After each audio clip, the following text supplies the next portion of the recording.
Welcome to the Support Automation Show, a podcast by Capacity. Join us for conversations with leaders in customer or employee support who are using technology to answer questions, automate processes, and build innovative solutions to any business challenge. I'm your host, Justin Schmidt. Good afternoon, Antonio. Where's this podcast find you? I am in the sunny Boulder, Colorado. Have been since 2016. Oh, I love that town. My good friend of mine has season tickets to the Broncos, and we go every now and then for a Broncos game. And I've always wanted to go to Boulder, but my Colorado adventures sort of start and stop with Denver. But I've heard nothing but good things about Boulder. We're only 20 minutes northwest, so come on over whenever you get a chance. Yeah, next time I'm going to have to build some time to the debauchery to make it up there. So you're currently the head of support at Veho. Tell me a little bit about Veho and your role there.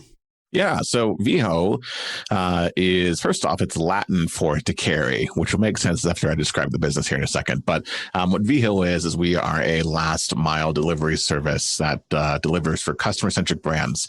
So think Uber, but for package delivery. So we really focus on working with brands that are established around the country that also very deeply care about the customer experience. And that's kind of one of the ways, at least, that we set ourselves apart from other competition that might be out there. But my role is the head of support.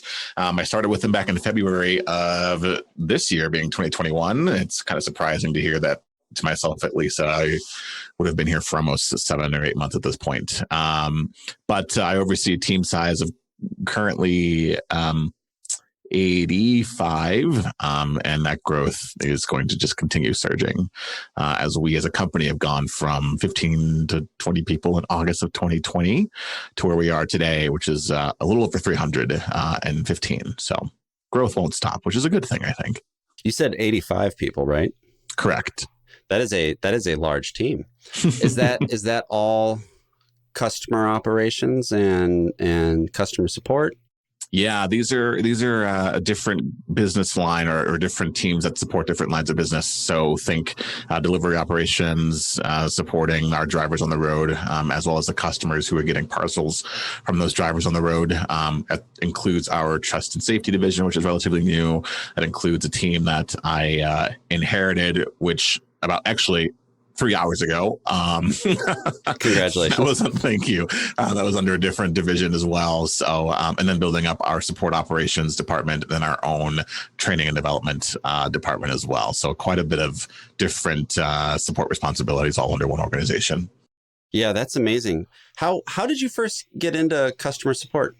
Oh boy. It was a long time ago. I think like my background, why I think most of my experience has been with customer experience. It's kind of been all over the map, with trust and safety kind of really being like the inkling of my career, really focusing on moderation and online child safety, working with local and international law enforcement with online games, and then kind of pivoted to customer experience as the kind of the nature of virtual worlds back then. I say back then as in like 2000 and I don't know, 12, maybe 11. Which is like, what, 35 years ago? Yeah, basically.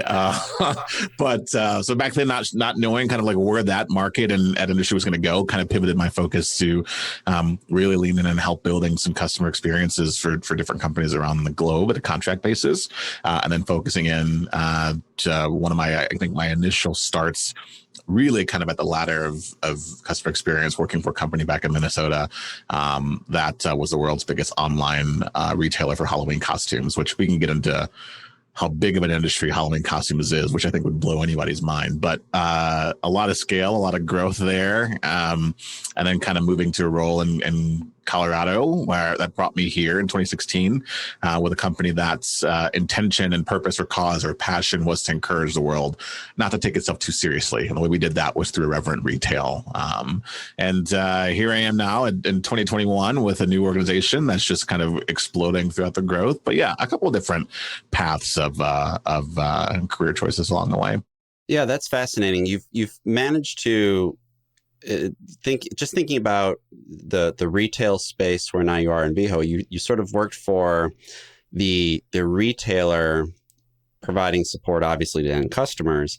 And now with Veho, you're working on the supply chain or logistical chain is probably a better way to put it, between those retailers and their end customers, where now your customers are, quite frankly, the people you used to work for.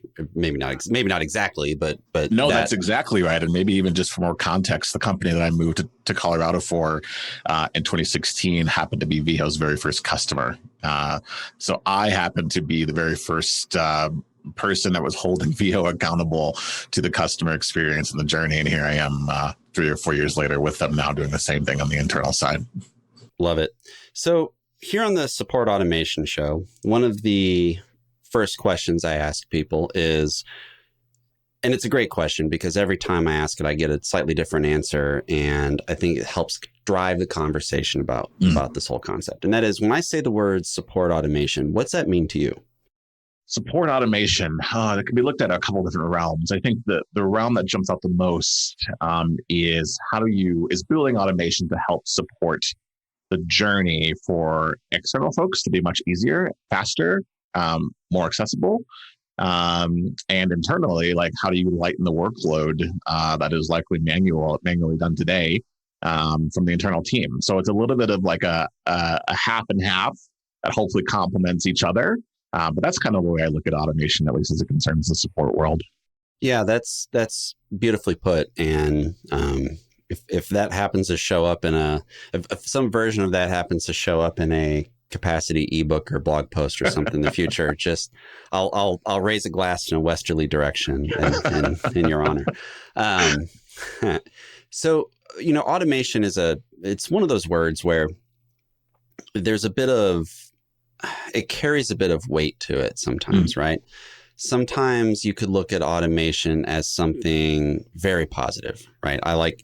Obviously I'm in the business of believing it's a positive thing, but it could also be construed as scary, right? Sure. Where, you're bringing in automation to replace us, right? And you can point back to assembly lines replacing workers, or the future version of assembly lines where all of a sudden you imagine a car getting produced. It went from no assembly line to an assembly line with potentially less workers to now an assembly line with robots doing steps that used to be people. And then in sort of knowledge work or white collar work, I prefer knowledge work. In the knowledge work sphere, you now have automation potentially. It's not Rosie the Riveter, it's Annie the accountant, or maybe that's potentially facing automation taking some portion of their job. Sure. Why do you think people find automation scary, and how do you work with a team, especially one as large as what you have at Veho, where I'm sure there's automation up and down your tech stack. How do you bring that into the organization and do so in a way where people don't distrust it? Yeah, great question. I think like the ideal balance between automation and humans is that they complement one another, right? We haven't gotten to the point as a society to where technology can understand nuances of sentiment as granularly as a human can. So like the ideal is certainly for the two of them to be complementary. The ideal here is your technology handles more of the black and white questions while you utilize your humans or your teammates to handle more of the gray that don't necessarily have those black and white solutions, or maybe needs a little more hand-holding as it concerns in-depth problem solving to get to the right resolution that technology might not have gotten to as quickly. So I think there's certainly the ideal there in terms of how to utilize it. I think as long as technology is positioned to be seen as an aid versus a replacement, that it's likely going to map out much better. I think candidly, however, I think any of us in the support leadership space would be naive to think that there's absolutely no replacements to be done as it concerns people with technology. I think candidly speaking, there are, right? However, I think if it's positioned, hey, technology is going to come in and just take over everything, versus, hey, technology is going to handle the things that you all likely don't need to be doing, that we can utilize you all more creatively in this avenue versus what we have been able to do in the past, I think the reception is going to be much better as opposed to the former. Yeah, there's definitely a trend in what I would call the best way to probably describe this is, and I don't want to throw too much shade on the big robotic process automation companies, but they have presented a use case that I think is far more prone to sort of end times prognostication on the future of humans in the workforce than something like marketing automation, support automation, et cetera, right? Like if you deploy good automation inside a support function, customers are going to get answers quicker. Customers can get things resolved quicker. Agents aren't going to be bogged down, answering the same 2 or 3 questions over and over and over again, or having simple stuff make it to a phone call for support. And then that way, when a customer has a issue that requires that deeper level of thought, that requires that connection, that requires all the stuff that we sort of bundle into what we call, good customer support, the agent's fresh. The agents, they're empowered. They have the information they need at their fingertips. They have the case in front of them with suggested responses or updates to the RMA or whatever it is, right?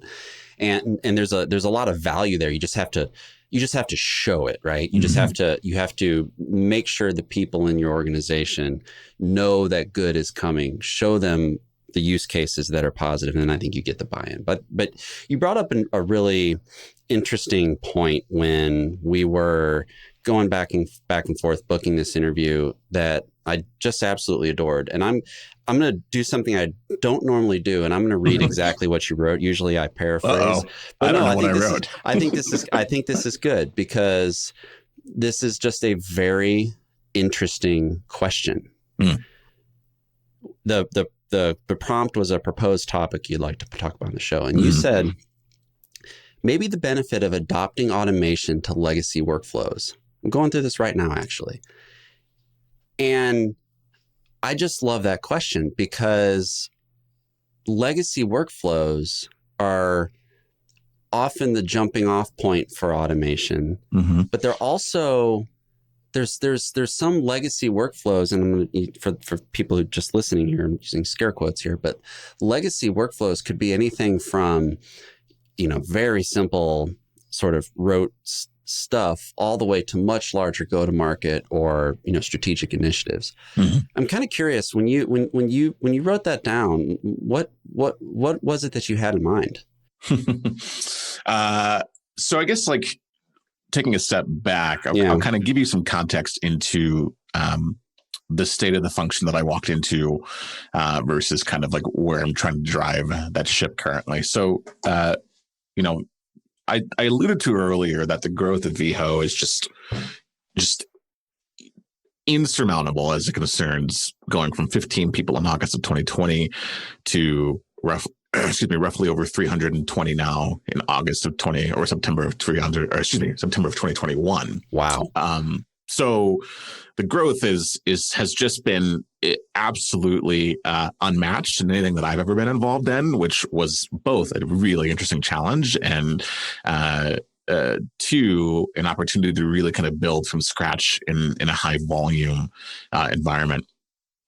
The best way I kind of describe to people externally, at least as it concerns like the state of the support function, which, of course, you don't know what you don't know until you get in and start to understand and ask the right questions to help you learn the scope and of where things currently are. But it was pretty apparent to me right out of the gate that my team, the best analogy I like to utilize is like, think of August of 2020 for the support structure to be like this house made of sticks and mud, which was, hey, it was great for August of 2020.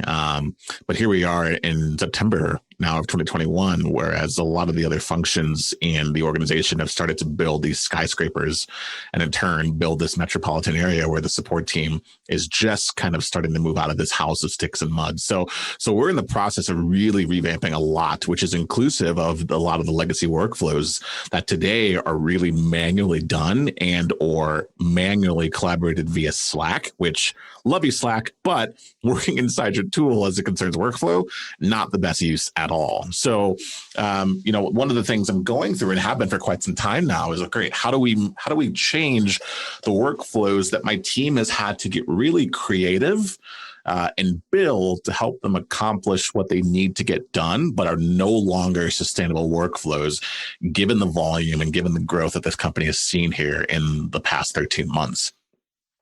It's proven to be a challenge, but one of the things I'm working on here is how do we leverage automation for a lot of these workflows, and to give you like a good tangible example. Yeah, I love that. Some of the workflows to date require us to manually sit and watch a report, and at a certain time of sitting and watching that report, then we reach out and reach out to a driver that may be what we call stalled, right? They may be, hopefully knock on wood, have not gotten into an accident, or maybe they're running into trouble in the delivery route. But that requires us to sit and watch this report for upwards of 60 minutes. Once 60 minutes hits, then we'll reach out to that driver and say, hey, do you need any assistance, right? And we have to balance that 60 minutes between, this may just be a driver who went off and got lunch, or maybe went to go grab their kid from school, maybe just an intermittent errand, versus, okay, something's actually wrong. We need to be proactive in figuring it out. A simple automation addition, I shouldn't say simple, what I would imagine to be simple, because I'm not a coder, and I like to make sure I preface this with me going, this is coming from zero engineering knowledge other than HTML, which probably doesn't even count, that if we had a way to trigger an alert to us when that 60-minute time frame hit, that allows us to respond quickly without wasting 60 minutes of just watching this report, right? And that's a little bit of a hyperbolic example, but it's very realistic to a lot of the workflows that exist today that just require a lot of manual oversight, with a lot of automation to be desired there. Yeah, it's interesting too, because one of the ways that automation pays for itself, right, is the reduction of opportunity costs that you're not spending doing something manually. And where you were, or Veho was in a year or so ago, you may have one or two people experiencing, a couple hours of disruption per day, right? Now you have dozens of people maybe experiencing a disruption of 10 minutes a day, right? But the net effect of dozens or hundreds of people with a smaller disruption versus a select few with a larger one, this is exactly where computers and technology and all this stuff is best served, right? Where you've got the multiple instances of something that's a common repeatable process that can just be, this is exactly what automation is built for. Mm-hmm. In terms of that growth, I'm going to start over. In terms of that growth, I want to take a bit of a tangent here, but I think it's still very relevant to our conversation. And that is the onboarding of all those team members. That process obviously needs to get streamlined as well. How have you looked at automation, not just for customers, but also for your internal team? Yeah. Oh boy, where do we even start with that one? So I'll even talk about the onboarding piece as an example. Onboarding as many people as we have in the organization, not even just the team, has required the need to leverage more automation in general versus just the manual work being done by our onboarding manager. So like as an organization, we have employed an external resource to help speed up the onboarding process. That includes just adding to as many channels in Slack, to adding a Gmail address, to adding them to a support stack of tools. All of that process is now automated as well, because it just became so overwhelming to have one person trying to manage, an influx of new hires that all needed to be added to the different tools at different times, and to where it just was not feasible anymore or scalable in general. So On the internal side, as it concerns the team, these are all things that I'm trying to get done today. Just from being able to surface alerts faster to being able to let us know along the journey of an interaction, here's the most recent conversations and what those conversation categories were. So here's what this conversation that you're handling, here's what it might be about, or here's recent notes, right? This team, I think, has been super resilient in the fact that they are really coming from nothing to what I'm hoping to be just like a whirlwind of changes for the better for them, to where they can really sort of reset the expectation and bar for what and how effective they can be based off of what tools internally they now have, which are designed to enable them to do their work faster and hopefully easier, which in turn hopefully makes them happier. Yeah. In your business is fairly distributed, right? I imagine Veho has, at least I'm assuming this is the case, you guys have sort of distribution centers and obviously a driver in St. Louis isn't going to deliver packages in Boulder. Right. So you've got a distributed workforce. Is your support team also distributed? Yes, the entire support team is distributed across the country. Interesting. And is that distribution, I assume they're sort of providing support for the customers in the time zones in which they live. Correct. To some degree, yeah. Mm-hmm. And is it global or just here in the United States? Just here in the US to start with. Yeah. Yeah. So you've got, you've got what, 4 different time zones there, a multitude of different just cultural, the South is very different than the Northeast, which is very different than the Pacific Northwest, right? Mm-hmm. So in terms of onboarding, in terms of bringing these people onto the team, getting them welcomed, getting them up to speed and getting them effective, is there a particular thing that you know now that you wish someone would have told you in February before you started? That's a really good question. Because you're getting the MBA crash course in 7 months kind of deal, Yeah. What would I tell myself with the same knowledge I have now, if I started in February? I think one of the things that I would have loved to have known back then was just like how expansive the growth actually was, and what we want to do compared to what we currently are doing. I think, I had 2 different approaches in mind because I really was brought in to build something from nothing. The team was all centralized, and by centralized, I mean every person was handling queries from all different parts of the country, and I was really brought in to scale and build a structure that did not exist today, not only to help support where we currently are, but what the future holds as well. And there's a lot of things that needed to be built at once, a lot of things that still do need to be built today, that I think, 2 approaches top of mind for me was as it concerns the structure. Okay, I know this centralized structure, at least from what I understand the business and what we're going to be doing, the centralized structure of the support team will not work. What does that structure need to look like? So we're moving to, or have moved to, a regional structure, to where you look at the Northeast, Southeast, Midwest will be split in half, upper and lower, and the West will be split in half, upper and lower as well, or Northern and Southern.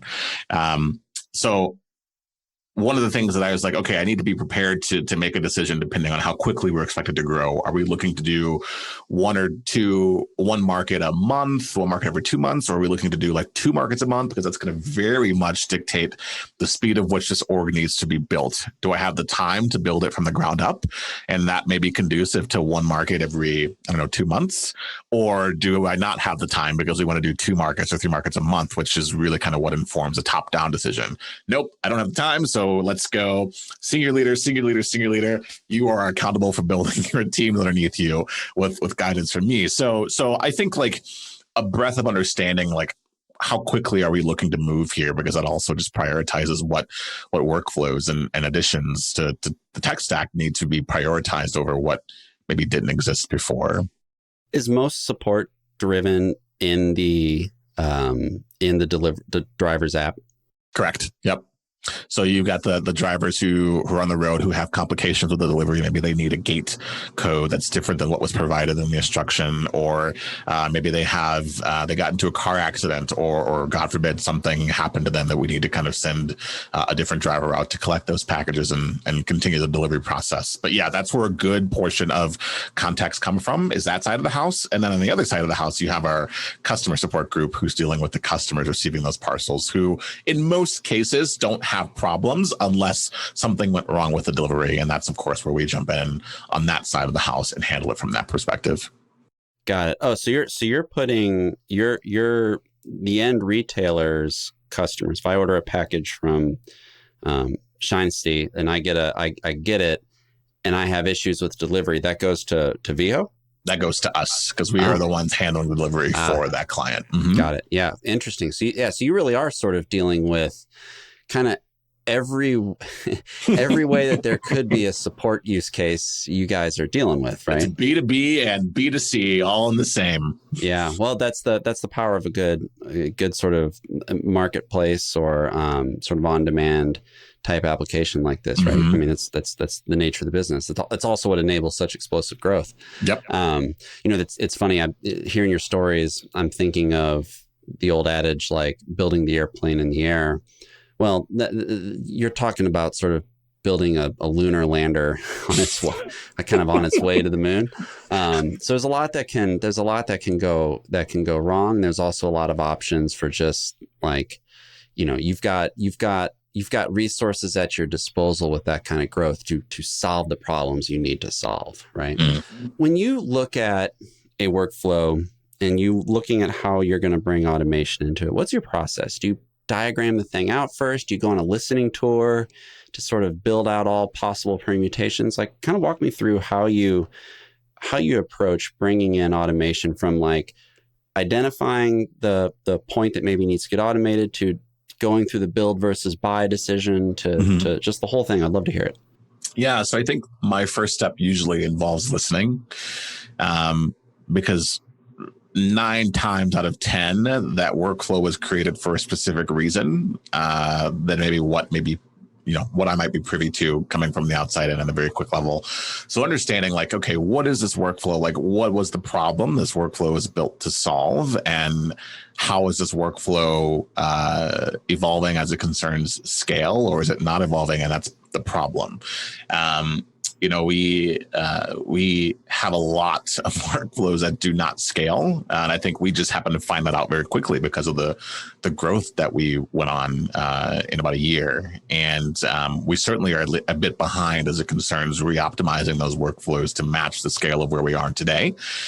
But learning and understanding why those exist, I think, has always been the first and foremost piece, probably because there's also just so much nuance to things that unless I probably spent like 6 months in the role, like handling context, like I don't think I would ever understand like as many nuances that exist. So right. Learning from as many folks that work in that workflow consistently is super helpful. And then number 2, I think, is like one of the things we do as an organization, which I'm sure is not necessarily proprietary, but is we try to understand what can the MVP version of that automation look like, right? Sure, there's probably more idealistic ways to do things that, are very pretty and can do everything that we want it to do. But what's the adage? Rome wasn't built in a day. So automation is probably the same, right? Where you start with one step to progress you forward to get to kind of what that overall evolutional idea looks like. So understanding, okay, like what is the smallest lift? Pro tip for those of us that work with the engineering team, that's equally as helpful as well, as if you can identify what is a low lift evolution that not only doesn't require a ton of work from engineering, but also helps your support team or your team in general go one step beyond where they currently are, I think is a win-win. So understanding like what that MVP might look like is super helpful. And that'll help you understand like, okay, where does that need to be prioritized amongst engineering's slew of things that they're being asked to complete from several different functions across the org. but as well as don't necessarily break the workflow if you were to move to something automation and adds a bit of value to it, even if it's a little small amount of value, add some value to it. You talked about the build versus buy component of like automation, and that's a really interesting one because, a lot of us, I think, in the support industry don't really always have the option to build or buy. Which is unfortunate, right? Because you can only do so much as it concerns your support team and being as effective as it can be. So sometimes you have to sort of position your leadership to think, hey, we either have to build this or we have to buy this, or we just have to deal with the consequences of not having it. And here's what those consequences are. But the build versus buy process, I think, is equally as important, especially if you get that as a resource, right? You can say, okay, great. Understanding what are the must-haves as it concerns feature parity, right? If moving to this tool is going to put us behind 2 steps versus forward 1 step, then is that really worth it?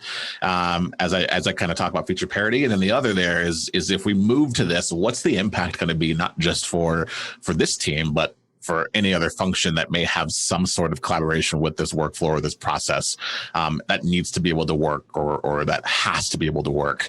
And that's a lot of what we deal with here is that, we aren't the only team that utilizes, we aren't the only function in the organization that utilizes some of the tools or workflows. Sure, we utilize like 98% of them. But then there's the remaining 2 that may impact our teams on the field in Atlanta or in Philadelphia that we have to be pretty considerate about. So the build versus buy process is pretty ingrained to understand. Great, what are we losing by grabbing this tool? What are we gaining? And if we don't do it, then what's the outcome there as well? So that was a very like high 30,000 foot picture view, but hopefully that gives you some context in terms of like how I think through evolutions, which I will say what's nice about the regional structure that's kind of being built out here is 2 things. Number one, everybody across the country is doing the same thing, which from a standpoint of standardization and workflows and processes, that's in theory, very straightforward to do. But I think the bigger additive there is we can do our own internal testing of different workflows and optimizations to see the impact before rolling it out to the entire country. So if we say, hey, you know what, let's try this new automation with the Northeast support team. Let's see how it works out.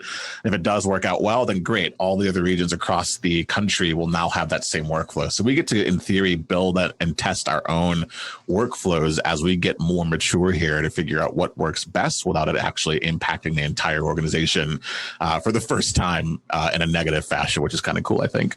That's incredibly insightful. The ability to effectively split test what you're doing and rolling it out in phases is a major advantage for you guys. So that's awesome. Mm-hmm.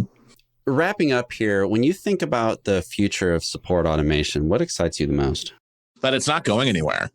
Love it. That's always nice to know, is that like we aren't building what is today to only be scrapped and thrown out in another 10 years. I did a podcast with someone where we were talking about just like how like the timing of changes in the industry and like how often that occurs. And I was like, I feel like changes in the support industry come like once every 10 years. But when they do come, maybe once every 8 or 10 years, but when they do get here, they're pretty revolutionary.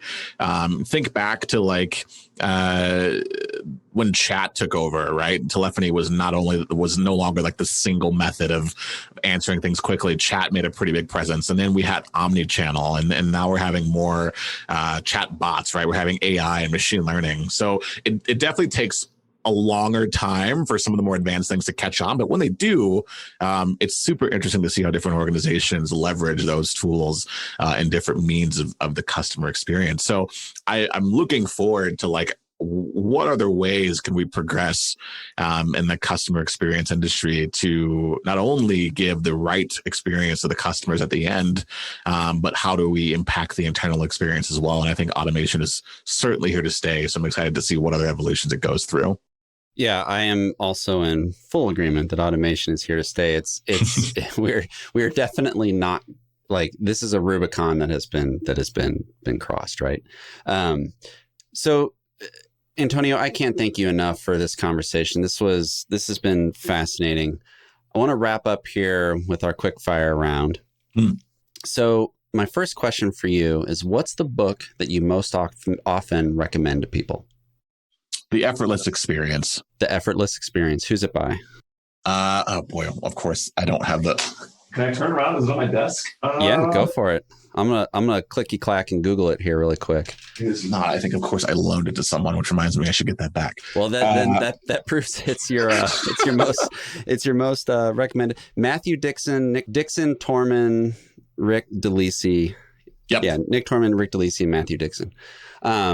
Interesting. What is it about it that causes it to be the one that you most often recommend? Yeah, this book actually is kind of like, I read it and I continue to read it, but I read it for the first time back in 2016, maybe 2015.